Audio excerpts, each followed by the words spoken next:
another installment of our IGTV series here on Fifth Avenue's Instagram, which I am currently in charge of. Go me. And I'm bringing you my IGTV video on this week's programmed film, which I selected, the 1982 documentary by Godfrey, Reggio, Koyaanisqatsi. And Koyaanisqatsi is a very interesting film.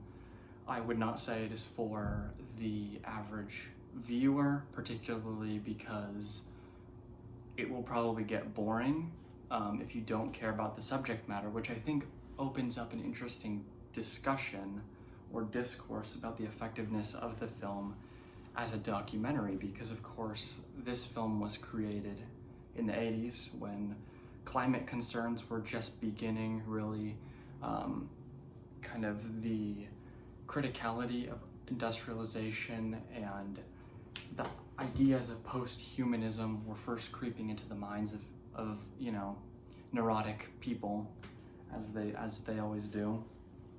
And Koyaanisqatsi as a film, because it is entirely has no dialogue. The only dialogue really is the sonic dialogue created by mastermind, composer, famous pianist Phillip Glass, who does a great job, of course, at creating that sonic dialogue that relates to the material, the footage that is the main focus of the film. But it also maybe causes the people who need most to understand the message from the film the inability to do so, because it requires an amount of attention and care about the subject matter in order to reap the benefits of the film.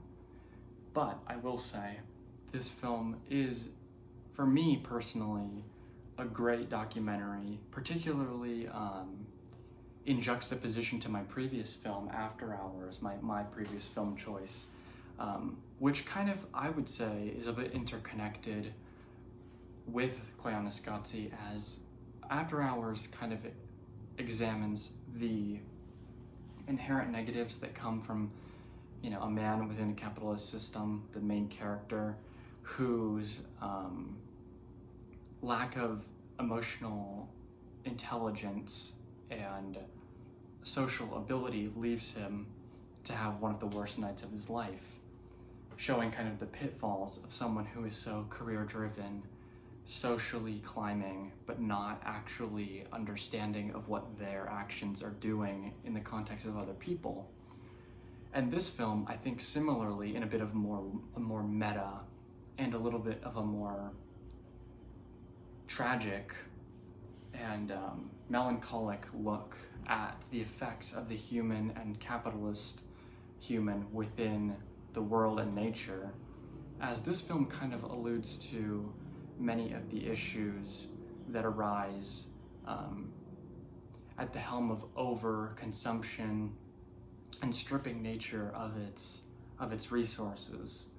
And where I think the juxtaposition, of course, with these films, both in their tone particularly, is quite hilarious, and I didn't realize until I kind of sat down to prepare for this video, as After Hours is very intense. This film, in a lot of ways, actually has more consequence than After Hours, but is much slower and is much, I would say, calmer in its delivery.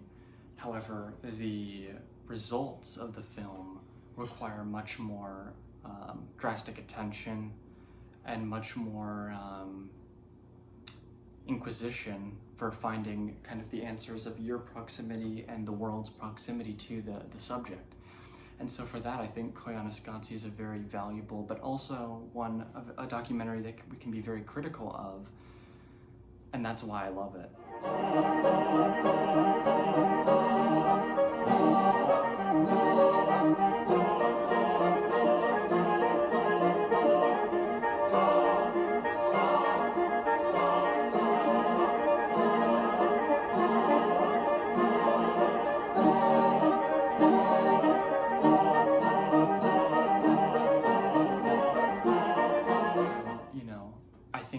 also reminds reminds me a bit of, and for anyone who's seen this, you know, leave a comment or something.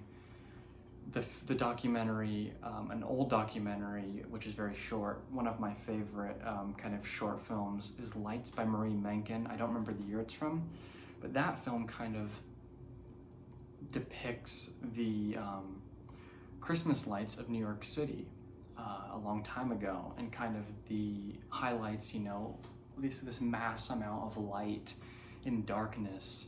And I think in a lot of ways this film, you know, the film's use of light trails, particularly in urban settings, is a very mirrored idea, kind of how much light is into a certain space, light within darkness, and kind of how that light is what's the prominent thing, but possibly that the darkness is something we might also need to focus on.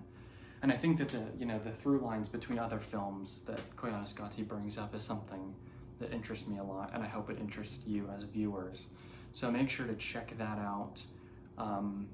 You can check it out on Vimeo. I believe that is the link that is corresponding in our webpage. And also, if you want to watch it backwards in reverse like I did for 20 minutes, you can do that on YouTube. And I'll assure you, like, that experience is honestly just as interesting and captivating as watching it the way it was intended to be. So thank you for listening, and we hope to see you next week for our podcast and the week after for our next IGTV video. See ya.